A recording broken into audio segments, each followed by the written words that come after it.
Pinarangalan sa 11th Platinum Stallion National Media Awards ang ilang kapatid stars, shows at mga personalidad sa news, sports at radio.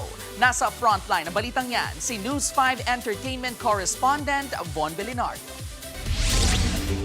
Humakot ng parangal sa 11th Platinum Stallion National Media Awards ng Trinity University of Asia ang ilang kapatid stars, personalities, and programs.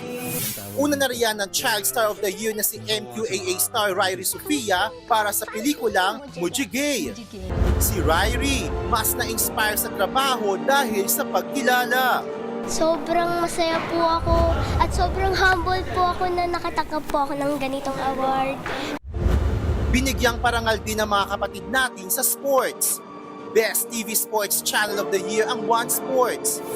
Celebrity Sports Influencer of the Year ang isa pang MQAA star at SEA Games medalist na si Michael Ver Kumalig. Nagpakilig din si Michael sa mga Trinitian with his rendition ng A Million Dreams. It means a lot because last year was really full of challenges and we were able to make it as frontline sports and SEA Games gold medalist. Sa radyo, nakuha ni DJ Chacha ang citation for Radio Broadcaster of the Year para sa True FM.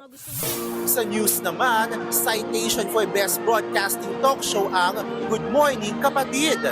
Habang ang kapatid sports anchor na si Diego Castro ang Trinitian Media Educator for Broadcast Media.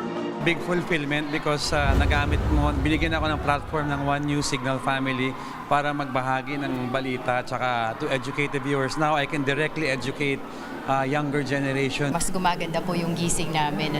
Very thankful kami at nare-recognize kami unti-unti, slowly but surely. Best Game Show ang Singaling. Habang Best Variety Show host ang Jukeboss ng Singaling na si Kay Brosas. Ang mga nagwagi ay kumakatawan sa core values ng mga Trinitian na excellence, integrity at service. Galing sa boto ng Trinitian community ang mga nagwagi sa Platinum Stallion National Media Awards.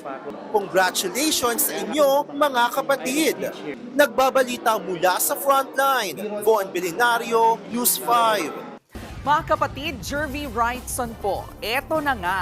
Para sa latest showbiz news at iba pang K-alaman, mag-follow at mag-subscribe na sa social media pages ng News 5.